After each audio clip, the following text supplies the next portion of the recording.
judicial wings, the knowledge of judiciary, executive and legislation. I am Pallavi with you again with the lecture series of Indian Penal Code 1860.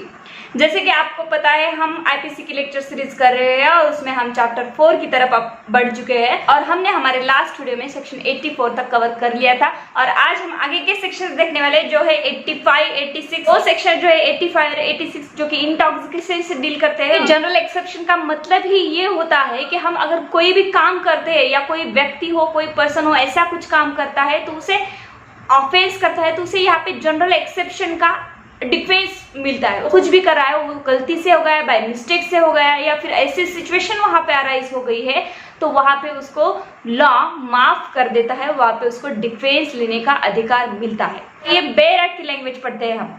Act of a person incapable of judgment by reason of intoxication and caused against his will। देखिए यहाँ पे heading में ही इन्होंने सब कुछ बता दिया है। पहले तो कहते हैं कि जजमेंट, कोई भी पर्सन ऐसा है जिसने इंटॉक्सिकेशन मतलब कुछ नशा किया है। इंटॉक्सिकेशन यानी कुछ भी नशा हो सकता है, किसी भी प्रकार का हो, तो उस नशे के कारण उस पर्सन को जजमेंट लेने में बहुत दिक्कत हो रही है, यानी कि उसको समझ नहीं आ रहा है कि मैं कैसे करूं, क्या करूं।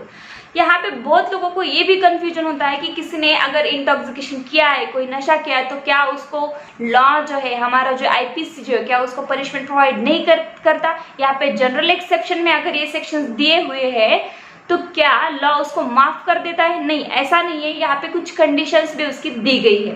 तो देखिए यहाँ पे कहा गया है intoxication caused against his will. किसी को जबरदस्ती कुछ नशा कराया गया है, उसको उसके बारे में पता भी नहीं है और उस नशे के कारण अगर उसके हाथों से कुछ क्राइम हो जाता है तभी उसको लॉ माफ करेगा। ऐसा नहीं है कि आप खुद ही नशा कर रहे हो और आप खुद को मालूम भी है, कोई पर्सन है कि नशा करके अपने घर पे जाता है, घर पे जाके खाना खाता है, फिर उसकी बीवी को वो मारता है, तो उसकी हालत ऐसी नहीं है कि वो कुछ कर ही नहीं सकता या आउट ऑफ कंट्रोल नहीं है। उसको नॉलेज है कि मैं क्या कर रहा हूँ। अगर वो गाड़ी लेकर अपने घर तक जा सकता है अच्छी तरीके से तो वो अभी कंट्रोल में है, ऐसा यहाँ पे माना जाएगा और उसने खुद ही ये नशा किया है। देखिए जहाँ पे कोई जबरदस्ती किसी को नशा कराता है और वो जबरदस्ती नशे करने के बाद अगर कोई क्राइम करता है आउट ऑफ कंट्रोल होके, तब उसे यहाँ पे डिफेंस मिलता है इंटॉक्सिकेशन का under chapter 4 of the IPC general exception. वही हेडिंग में हीज बोला गया है यहाँ पे अगेंस्ट हिज विल। हीज यहाँ पे अगर वर्ड दिया भी गया हो लेकिन ये हीज वर्ड शी और ही के लिए दिया गया है, यानी कि आईपीसी में डेफिनेशन के क्लॉजेस में पहले ही बताया गया है कि यहाँ पे ही का मतलब शी यानी कि मेल और फीमेल दोनों होता है। यहाँ पे बहुत लोग गलत मतलब भी निकालते हैं कि ये सिर्फ मेल के लिए सेक्शन है, तो नहीं, ऐसा कुछ भी नहीं है। फीमेल और मेल, फीमेल भी इंटॉक्सिकेटेड हो सकती है, मेल भी इंटॉक्सिकेटेड हो सकता है। तो आइए आगे की लैंग्वेज हम पढ़ते हैं अब। Nothing is an offence which is done by a person who at the time of doing it is by reason of intoxication incapable of knowing the nature of the act or that he is doing what is either wrong or contrary to the law। देखिए यहाँ तक ही हम पढ़ लेते हैं। पहले कहा गया है कि ऐसा कोई भी ऑफेंस नहीं माना जाएगा अगर ऐसे पर्सन ने किया है, जब किया है ऑफेंस उस टाइम पे वो पर्सन इंटॉक्सिकेटेड है, मतलब वो पर्सन टोटल नशे में है, उसको कुछ भी पता नहीं है कि मैं क्या कर रहा हूँ, सही या गलत। उसके बाद बोलता है is by reason of intoxication. Reason क्या है? इंटॉक्सिकेशन यानी कि नशा। उस ऑफेंस करने का रीजन क्या है? नशा है। चाहे वो शराब पीकर हो या कोई भी चीज से, किसी भी चीज से उसने नशा किया है और उसको अब पता भी नहीं है कि मैं क्या कर रहा हूँ। Incapable of knowing the nature of act, मतलब उसकी जो दिमाग की हालत है वो इनकैपेबल है, वो समझ ही नहीं पा रहा है कि वो खुद ही क्या कर रहा है। उसके बाद आगे ये सेक्शन बोलता है और that he is doing what is either wrong, उसको पता नहीं है कि क्या गलत और क्या सही है। और कॉन्ट्ररी टू द लॉ, मतलब लॉ के अगेंस्ट में जा रहा हूँ, लॉ ने बोला है कि ऐसा नहीं करने का, ठीक है कि नहीं। नशे में है वो पर्सन और किसी को बंदूक से वो मार रहा है, बंदूक से मारना, वो मर जाएगा, सामने वाला आदमी मर्डर हो जाएगा, और ये तो contrary to the law. Law बोलता है कि मर्डर नहीं करना है किसका, तो ये भी उसको समझ में नहीं आ रहा है। बट यहाँ पे सामने एक प्रोवाइजो दिया है। प्रोवाइजो का मतलब है but provided that the thing which intoxicated him was administered to him without his knowledge against his will। but जो भी कुछ इंटॉक्सिकेशन उसने किया है वो उसके नॉलेज और अगेंस्ट हिज विल होना चाहिए, मतलब उसके इच्छे के विरुद्ध, ठीक है कि नहीं।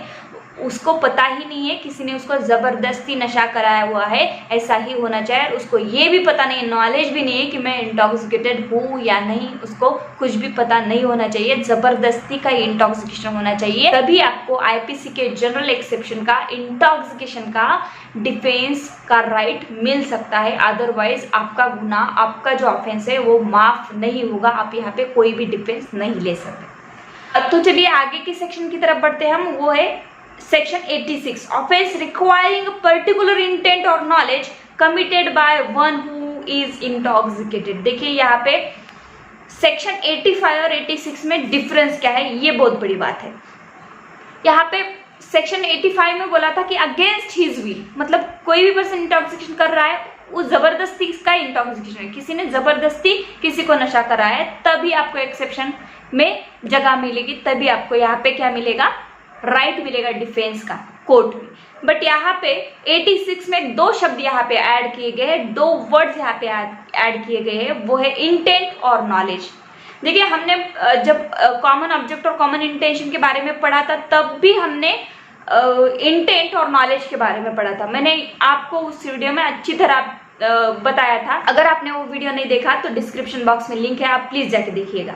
तो देखिए इंटेंट और नॉलेज मतलब आपका इंटेंशन होना चाहिए, भले आप इंटॉक्सिकेटेड हो, नशे में हो, फिर भी उसके बाद जो काम आप करने वाले हो, जो ऑफेंस करने वाले हो, क्या वो काम करने के लिए आपका इंटेंशन है और जो काम कर रहे हो उसका नॉलेज भी आपको है, तो आपको यहाँ पे डिफेंस नहीं मिलेगा। लेकिन फिर भी यहाँ पे डाउट बहुत स्टूडेंट के मन में आ रहा है, अगर डिफेंस नहीं मिलेगा 86 में, तो ये सेक्शन जनरल एक्सेप्शन में क्यों दिया गया है। तो पहले हम बेरा की लैंग्वेज पढ़ लेते, उसके बाद ये जान लेंगे।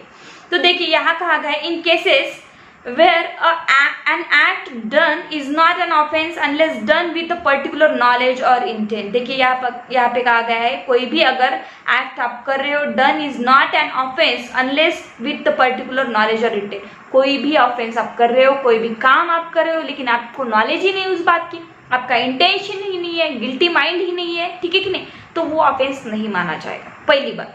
दूसरी बात, a person who does the act in a state of intoxication shall be liable to be dealt with if he had the same knowledge as he would have had if he had not been intoxicated।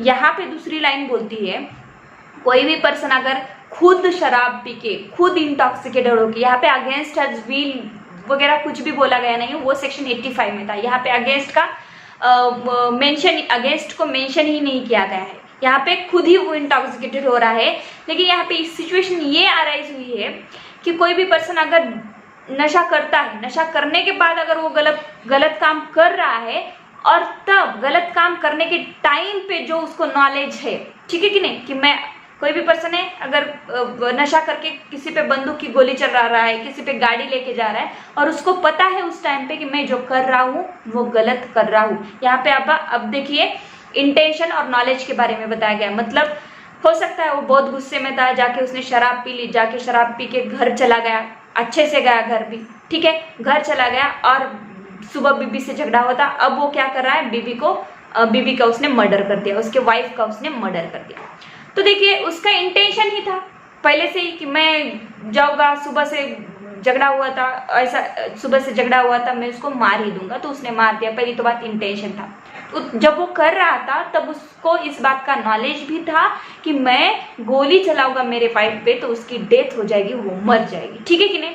तो ये situation 86 section में बताई गई है हमें। तो आगे क्या बोलता है ये section, unless the thing which intoxicated him was administered to him without his knowledge और अगेंस्ट हिज विल। देखिए यहाँ पे फिर अगेंस्ट हिज विल और नॉलेज के बारे में बताया गया।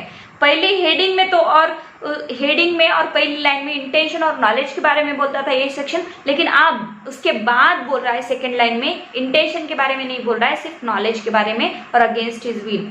देखिए यहाँ पे बोला गया है कि जब वो ऑफेंस कर रहा है, at the time of committing that offence, उसको नॉलेज होना चाहिए कि मैं क्या कर रहा हूँ।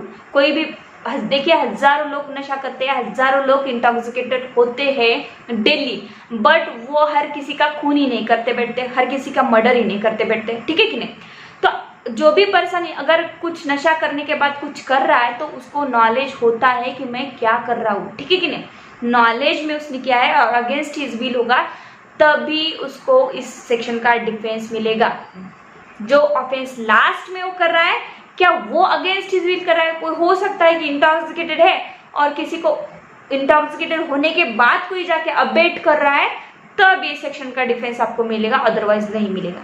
तो देखिए, आपके मन में ये भी सवाल आता होगा कि चलो भाई, क्राइम करने से इंटॉक्सिकेटेड होके नशे में जाके तो क्राइम करने की पनिशमेंट हमें नहीं मिलेगी, तो चले ऐसे ही क्राइम कर लेते। बहुत सारी शराब पी ली और किसी पे गोली मार दी और बोला कि मुझे तो कुछ आइडिया नहीं था, मैंने तो कुछ किया भी नहीं था, मेरे तो नॉलेज भी नहीं था, मैं तो आउट ऑफ कंट्रोल था, मैं तो इंटॉक्सिकेटेड था। और इंटॉक्सिकेटेड का तो डिफेंस कहाँ पे दिया गया है? आईपीसी में दिया गया है। यहाँ पे तो कोई पनिशमेंट ही नहीं है। तो ऐसा नहीं है, स्ट्रिक्टली बोला गया है सेक्शन 55 में कि आप जब भी इंटॉक्सिकेट करते हो तो अगेंस्ट आपके विल होना चाहिए। मतलब आपको पता नहीं, आपने कभी भी शराब नहीं पी थी, लेकिन किसी ने आपको जबरदस्ती शराब पिला दी और आपने वो ऑफेंस और आपको ऑफेंस करने के लिए अबेट किया, फिर आपने ऑफेंस किया, तब आपकी कोई गलती नहीं है।